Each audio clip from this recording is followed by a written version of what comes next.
आज का ये एपिसोड शुरू करने से पहले एक छोटी सी बात। क्या आप भी अपना पॉडकास्ट बनाने की सोच रहे हैं? तो एंकर ट्राई कीजिए। ये पॉडकास्ट बनाने का सबसे आसान तरीका है। नंबर एक, ये फ्री है।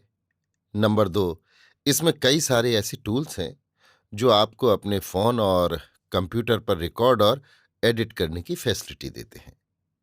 नंबर तीन, आप अपने पॉडकास्ट को डिस्ट्रीब्यूट भी कर सकते हैं, जिससे इसे स्पॉटिफाई और दूसरे प्लेटफॉर्म पर सुना जा सके। तो डाउनलोड कीजिए फ्री एंकर ऐप या विजिट कीजिए anchor.fm पर अपना पॉडकास्ट स्टार्ट करने के लिए। ये तो थी एक छोटी सी जानकारी, और अब शुरू करते हैं एपिसोड का सिलसिला। तो आज के एपिसोड में लीजिए सुनिए रविंद्रनाथ टैगोर के लिखे उपन्यास गोरा के 57वें भाग को मेरी यानी समीर गोस्वामी की आवाज में। दिन को तीसरे पहर जब सुचरिता परेश बाबू के पास जाने का विचार कर रही थी, तब नौकर ने आकर खबर दी, एक बाबू आए हैं। कौन बाबू? विनय बाबू? नौकर ने कहा। नहीं, अत्यंत गोरे रंग का एक लंबा सा बाबू है। सुचरिता बोली। बाबू को ऊपर के कमरे में ले जाकर बिठाओ। आज सुचरिता कौन कपड़ा पहने हुए है और कैसे पहने हुए है, इसका कुछ भी ख्याल उसके मन में न था। इस समय बड़े आईने के पास खड़ी होकर उसने देखा तो उसे वो कपड़ा किसी तरह पसंद न आया। एक तो कपड़ा उसके पसंद लायक नहीं, दूसरे वो भी मामूली तरह से पहने हुए थे, जिसे देखकर वो और भी लज्जित हुई। पर उस समय कपड़ा बदलने का समय न था। कांपते हुए हाथ से आंचल और बालों को संवार कर सुचरिता धड़कते हुए हृदय को लेकर ऊपर के कमरे में गई। उसकी मेज पर गोरा की रचनावली पड़ी हुई है, ये बात उसे याद नहीं रही थी, और ठीक उसी मेज के सामने कुर्सी पर गोरा बैठा हुआ था। किताबें बेशर्मी से ठीक गोरा के आंखों के सामने बिछ रही थीं। उन्हें ढकने या हटाने का कोई उपाय नहीं था। मौसी आपको देखने के लिए बहुत दिन से व्याकुल हो रही हैं, मैं उनको खबर दे आती हूं। ये कहकर वो चौखट के भीतर हरी मोहनी को लेने के लिए चली गई। थोड़ी देर बाद वो हरी मोहनी को साथ लेकर आ गई। कुछ समय से हरी मोहनी विनय से गोरा के मत, विश्वास और निष्ठा की और उसके जीवन की बातें सुनती आ रही थी। बीच बीच में उनके कहने पर सुचरिता दोपहर को उन्हें गोरा के लेख पढ़कर सुनाती भी रही थी। यद्यपि ये सब लेख ठीक ठीक समझ नहीं पाती थी और उनसे उन्हें नींद आने की भी सुविधा हो जाती थी, फिर भी मोटे तौर पर इतना वो समझ सकती थी कि गोरा शास्त्र और लोकाचार का पक्ष लेकर आजकल की आचारहीनता के विरुद्ध लड़ रहा है। आधुनिक अंग्रेजी पढ़े लिखे लड़के के लिए इससे अधिक अचरज और तारीफ की बात और क्या हो सकती है। जब उन्होंने ब्राह्म परिवार के बीच पहले पहल विनय को देखा था, तब विनय से ही उन्हें यथेष्ट तृप्ति मिली थी। लेकिन धीरे धीरे उसका अभ्यास हो जाने के बाद जब उन्होंने अपने घर पर विनय को देखा, तब उसके अत्याचार की कमियां ही उन्हें अधिक अखरने लगीं। विनय पर वो बहुत कुछ निर्भर करने लगी थी, इसीलिए उसके प्रति उनका धिक्कार भी प्रतिदिन और तीखा होता जाता था, और इसीलिए गोरा की प्रतीक्षा वो बड़ी उत्सुकता से कर रही थी। आज गोरा की ओर देखते ही हरिमोहनी एकदम आश्चर्य में डूब गई। हैं, ये तो सच्चा ब्राह्मण है, मानो होम की प्रज्वलित अग्नि है, मानो ये कपूर काय महादेव है। उसके मन में एक ऐसी भक्ति का संचार हुआ कि गोरा ने जब उसको प्रणाम किया, तब वो संकुचित हो गईं और अपने को प्रणाम लेने के अयोग्य जान कुंठित हो उठी। हरिमोहनी ने कहा, बेटा तुम्हारे विषय में मैंने बहुत बातें सुनी हैं। तुम ही गौर हो, तुम यथार्थ में गौर हो। किस बुद्धि से हाकिम ने तुमको जेल भेज दिया, मैं यही सोच रही हूं। गोरा ने हंसकर कहा, अगर आप मजिस्ट्रेट होती तो जेल खाने में चूहे छछूंदर का डेरा होता। हरिमोहनी ने कहा, नहीं बाबू, संसार में चोर डाकुओं की क्या कमी है जो उनके बदले साधुओं को जेल का कष्ट भोगना पड़े। क्या मजिस्ट्रेट की आंखें न थीं? तुम चोर न डाकू, फिर उसने तुम्हें कैद की सजा क्यों दी? तुम तो भगवान के पूरे भक्त हो, सच्चे देश हितैषी हो, ये तुम्हारा चेहरा देखने ही से मालूम है। गोरा ने कहा, मनुष्य के मुंह को देखने से पीछे भगवान के रूप का स्मरण न हो आवे, इसी से मजिस्ट्रेट केवल कानून की किताब की ओर देखकर काम करता है, किसी मनुष्य का मुंह देखकर काम नहीं करता। हरिमोहनी, जब छुट्टी मिलती है तब मैं राधा रानी से तुम्हारी रचनावली पढ़वा कर सुनती हूं। कब तुम्हारे मुंह से अच्छी अच्छी बातें सुनूं। मैं इसी प्रत्याशा में इतने दिन से थी। मैं मूर्ख स्त्री और जन्म की दुखनी हूं। न हित की सब बातें मेरी समझ में आती हैं और न समझकर उन पर ध्यान ही देती हूं। किंतु अब तुमसे ज्ञान की शिक्षा पाऊंगी। गोरा ने नम्रता से सिर झुका लिया। हरिमोहिनी ने कहा, आज तुमको कुछ खाकर जाना होगा। तुम्हारे सादृश्य विशुद्ध ब्राह्मण कुमार को मैंने बहुत दिनों से नहीं खिलाया। आज जो कुछ मौजूद है उसी से मुंह मीठा कर लो। किसी दिन तुमको मेरे घर अच्छी तरह भोजन करना होगा। मैं आज से ही नेवता दे रखती हूं। ये कहकर जब हरिमोहिनी गोरा के लिए जलपान की व्यवस्था करने गई, तब सुचरिता की छाती धड़कने लगी। गोरा झट पूछ बैठा, आज विनय आपके यहां आया था? सुचरिता दबी जबान से बोली, जी हां। गोरा, उसके बाद से विनय के साथ मेरी भेंट नहीं हुई है, किंतु वो क्यों आया था ये मैं जानता हूं। गोरा ये कहकर चुप हो रहा। सुचरिता भी चुप हो रही। कुछ देर बाद गोरा ने कहा, आप लोग जो ब्राह्म मत के अनुसार विनय का ब्याह कर देना चाहते हैं, ये क्या उचित है? इस बात की ठेस लगने से सुचरिता के मन से संकोच का भाव एकदम दूर हो गया। उसने गोरा के मुंह की ओर देखकर कहा, क्या आप मुझसे यही कहलाना चाहते हैं कि ब्राह्म मत से विवाह होना अच्छा नहीं है? गोरा, आपसे मैं किसी छोटी बात की आशा नहीं करूंगा। ये आप जरूर जानती होंगी। संप्रदाय के लोगों से जितनी आशा की जा सकती है, मैं आपसे उससे कहीं अधिक की आशा करता हूं। किसी एक दल की संख्या बढ़ा देना ही जिन ठेकेदारों का काम होता है, आप उस श्रेणी की नहीं हैं, ये मैं दावे से कह सकता हूं। मेरी इच्छा यही है कि आप अपने आप को सही सही समझें। दूसरे 4-6 लोगों की बातों में आकर अपने को छोटा करके न देखें। आप किसी एक दल की व्यक्ति नहीं हैं, ये आपको अपने मन में विचारना चाहिए, और 4-6 लोगों की बातों में आकर आप अपने को छोटा करके न देखें। यही बात आपको अपने मन में बहुत स्पष्ट करके समझ लेनी होगी। सुचरिता सावधान होकर बोली, क्या आप किसी दल में नहीं हैं? गोरा, नहीं, मैं तो हिंदू हूं। हिंदू कोई दल नहीं, कोई संप्रदाय नहीं। हिंदू एक जाति है। ये जाति इतनी बड़ी है कि कोई इस जाति के जातित्व को किसी संज्ञा के द्वारा सीमाबद्ध करे, ये नहीं हो सकता। सुचरिता, यदि हिंदू कोई संप्रदाय नहीं, तो वो सांप्रदायिक झमेले में क्यों पड़ता है? गोरा, मनुष्य को कोई मारने जाता है तो वो अपने को क्यों बचाना चाहता है? वो सजीव है, उसके प्राण हैं, इसीलिए ना। पत्थर ही एक ऐसा निर्जीव पदार्थ है जो सब प्रकार के आघातों को चुपचाप सह लिया करता है। सुचरिता ने कहा, जिसे मैं धर्म समझती हूं, उसे यदि हिंदू आघात समझे, तो ऐसी दशा में आप मुझे क्या करने की सलाह देंगे? घोरा, तब मैं आपको यही सलाह दूंगा कि जिसको आपने कर्तव्य समझ लिया है, वो यदि हिंदू जाति की इतनी बड़ी सत्ता के लिए हानिकारक आघात गिना जाए, तो आपको खूब सोच विचार कर देखना होगा कि आपकी समझ में कोई भूल या धर्मांधता तो नहीं है। आपने सब और भली भांति सोचकर देखा है कि नहीं? अपने दल के लोगों के संस्कार को केवल अभ्यास या आलस्यवश सत्य कहकर इतना बड़ा उत्पात करने की प्रवृत्ति होना ठीक नहीं।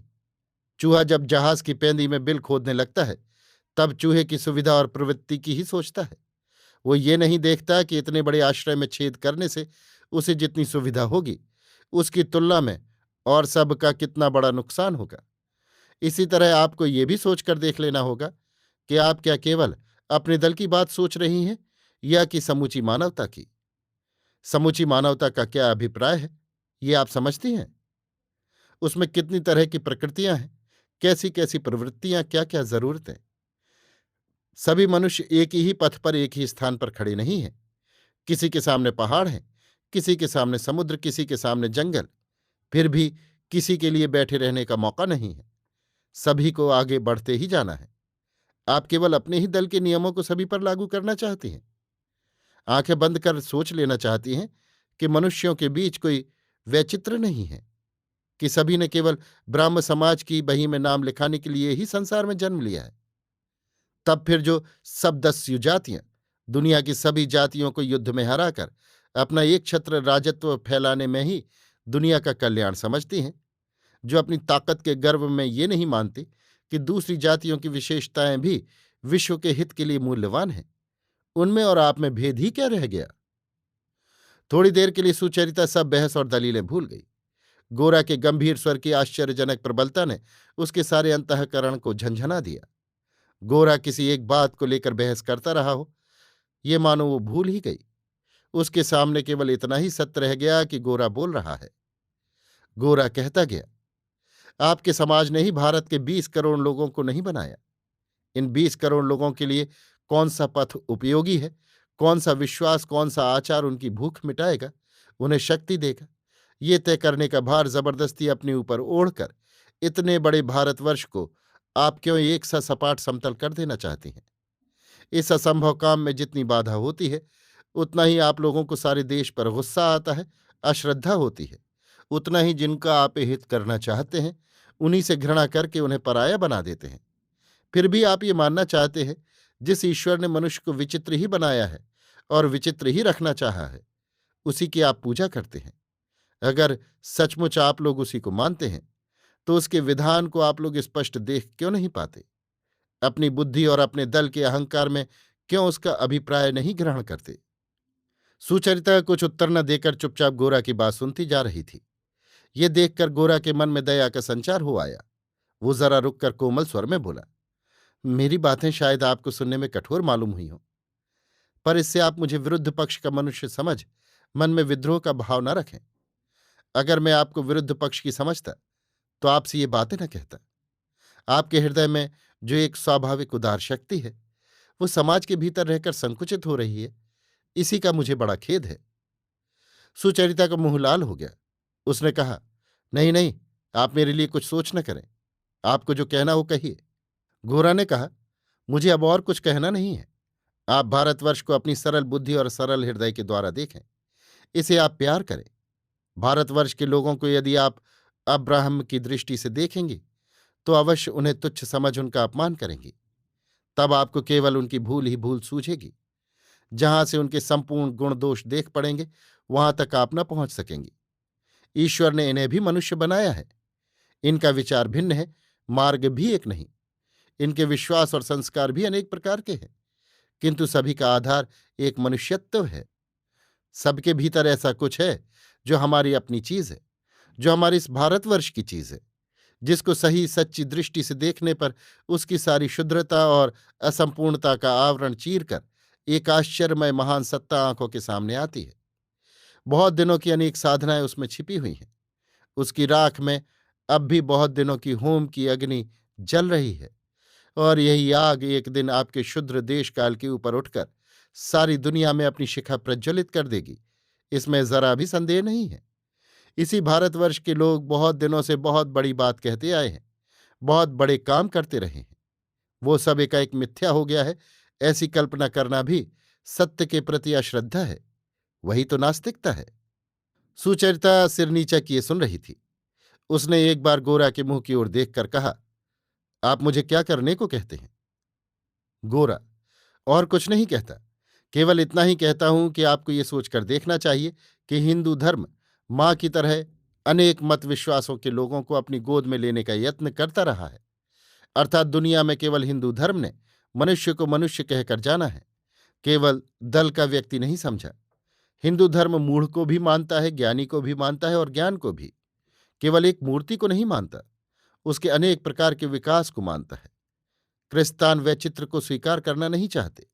वे कहते हैं, एक तरफ क्रिस्तान धर्म है और दूसरी तरफ अनंत विनाश, और इनके बीच कोई विचित्रता नहीं है।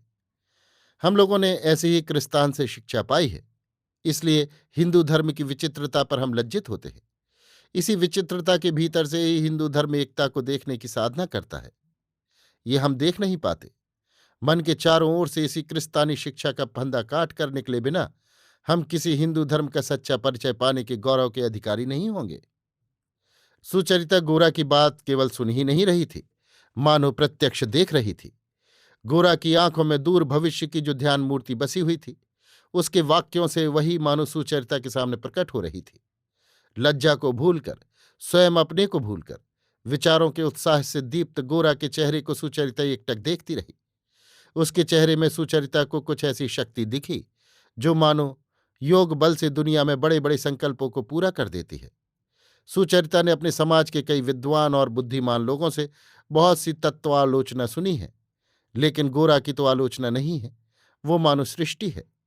वो कुछ ऐसा प्रत्यक्ष प्रभाव है जो एक साथ ही सारे मन और शरीर पर अधिकार कर लेता है। सुचरिता आज मानो वज्रपाणी इंद्र को देख रही थी।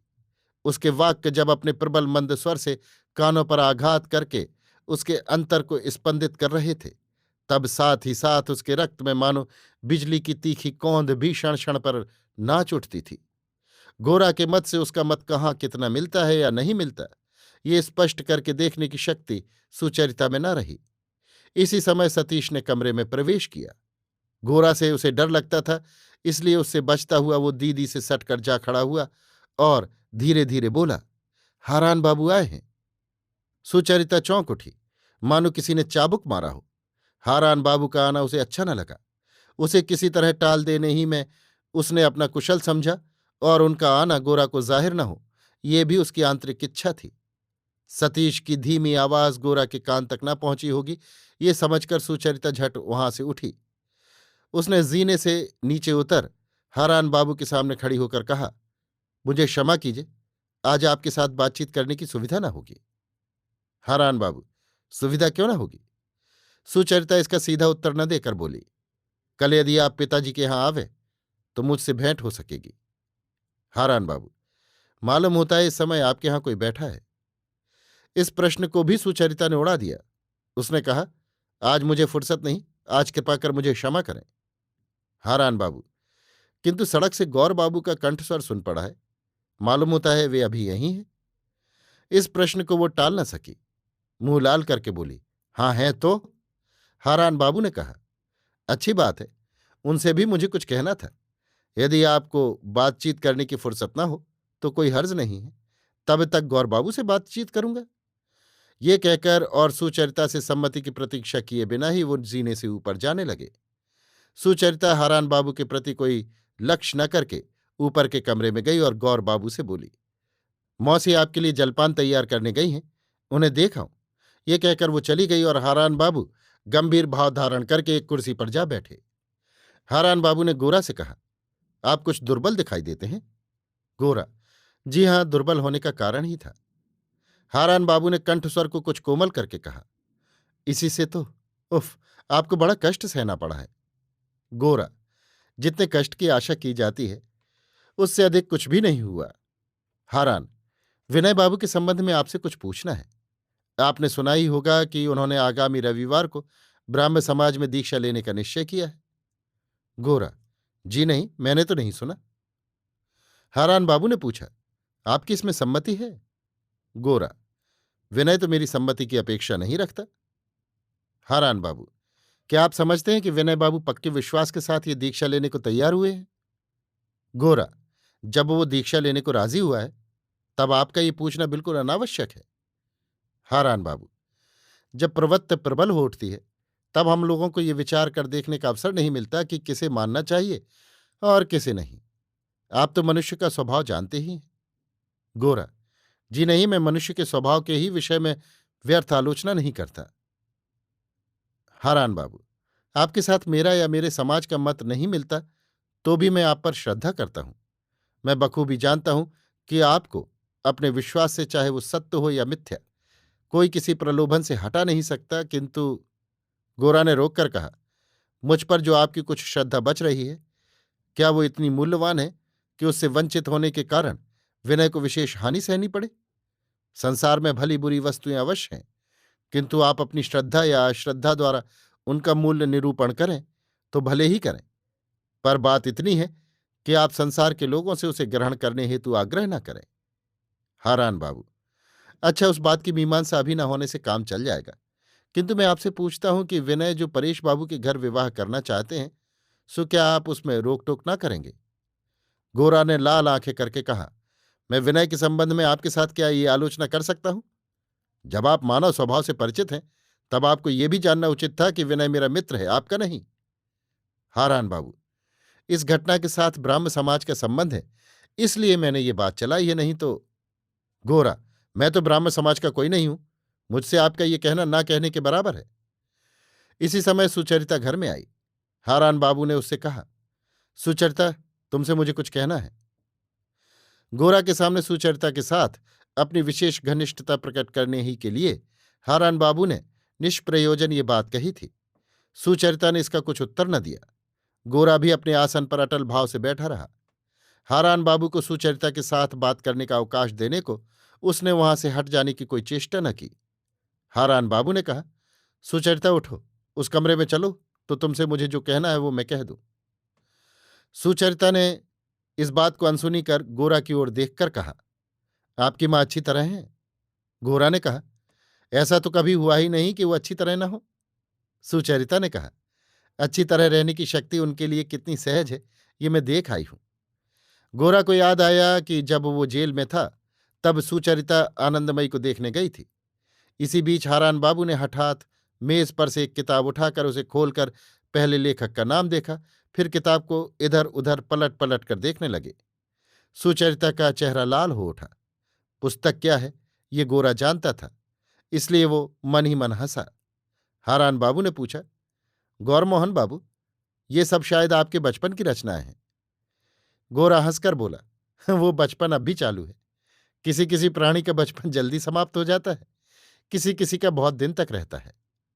सुचरिता ने कुर्सी से उठते हुए कहा, गौर बाबू, आपके लिए जलपान का सब सामान ठीक हो गया, आप उस कमरे में चलिए।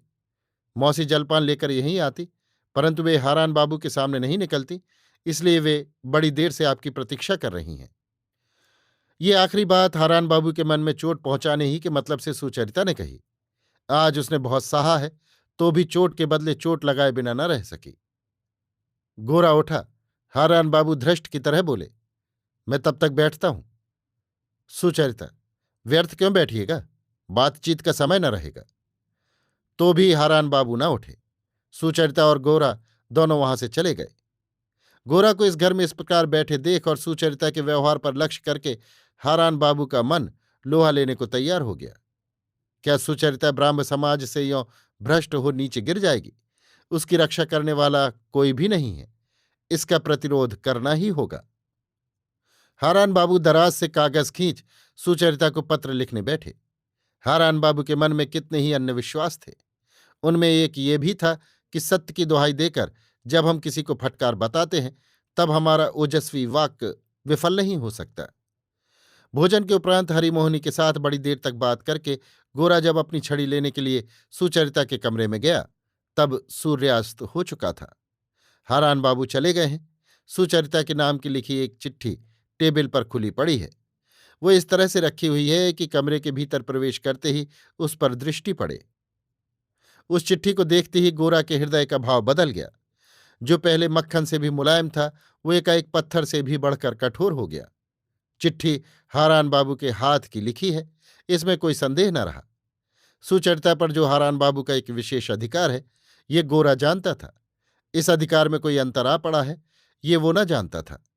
आज जब सतीश ने सुचरिता के कान में हारान बाबू के आने की बात कही और सुचरिता चौंक कर बड़ी शीघ्रता से नीचे चली गई तथा फिर थोड़ी ही देर बाद उसे अपने साथ ऊपर ले आई, गोरा के मन में इससे बड़ी चिंता हुई। इसके बाद जब हारान बाबू को कमरे में अकेला छोड़ सुचरिता गोरा को जलपान कराने के लिए ले गई तब ये व्यवहार भी गोरा को अच्छा न लगा, परंतु अधिक घनिष्ठता की जगह ऐसा रूखा व्यवहार हो सकता है ये समझकर गोरा ने इसे आत्मीयता का ही लक्ष्य समझा। इसके अनंतर टेबल पर यह चिट्ठी देखकर गोरा के मन में एक भारी धक्का लगा। पत्र बड़ी ही रहस्यमय वस्तु है। वो बाहर से केवल नाम दिखाकर भीतर सब बातें रख लेती है, जिससे मनुष्य भांति भांति के तर्क वितर्क करने लग जाते हैं। मूल कुछ न रहने पर भी उन्हें आकाश पाताल की बातें सोचनी पड़ती हैं। गोरा ने सुचरिता के मुंह की ओर देखकर कहा, मैं कल आऊंगा। सुचरिता ने नीची नजर करके कहा, बहुत अच्छा। विदा लेते समय सहसा गोरा ने ठिठक कर कहा, भारतवर्ष के सौर मंडल में ही तुम्हारा स्थान है। तुम मेरे अपने देश की हो। कोई धूमकेतु आकर तुम्हें अपनी पूंछ में लपेट लेकर शून्य में चला जाए, ये किसी तरह नहीं हो सकेगा। जहां तुम्हारी प्रतिष्ठा है वहीं तुम्हें दृढ़ता से प्रतिष्ठित करके ही मैं छोड़ूंगा। ये लोग तुम्हें समझाते रहे हैं कि उस जगह तुम्हारा सत्य और तुम्हारा धर्म तुम्हारा परित्याग कर देगा। मैं तुम्हें स्पष्ट बता दूंगा कि तुम्हारा सत्य और तुम्हारा धर्म केवल तुम्हारा या और दो चार जन का मत या वाक्य नहीं है। वो चारों ओर से असंख्य प्राणों के सूत्र से बंधा है। चाहने से ही उसे वन से उखाड़कर गमले में नहीं रोपा जा सकता। उसे अगर उज्ज्वल और सजीव रखना चाहती हो, उसे सर्वांग रूप से सार्थक करना चाहती हो, तो तुम्हें लोक समाज के हृदय में उस जगह आसन लेना ही होगा जो तुम्हारे लिए तुम्हारे जन्म के बहुत पहले से निर्दिष्ट है। तुम किसी तरह ये नहीं कह सकोगी कि ये मेरे पराये हैं, मैं इनकी कोई नहीं हूं। ऐसा कहोगी तो तुम्हारा सत्य, तुम्हारा धर्म, तुम्हारी शक्ति सब एकाएक छाया सी धुंधली हो जाएंगी।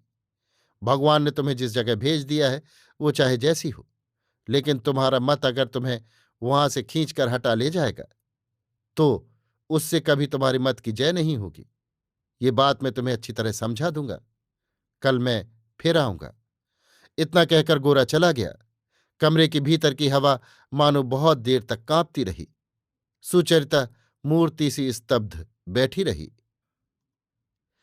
अभी आप सुन रहे थे रविन्द्रनाथ टैगोर के लिखे उपन्यास गोरा के 57वें भाग को मेरी यानी समीर गोस्वामी की आवाज में।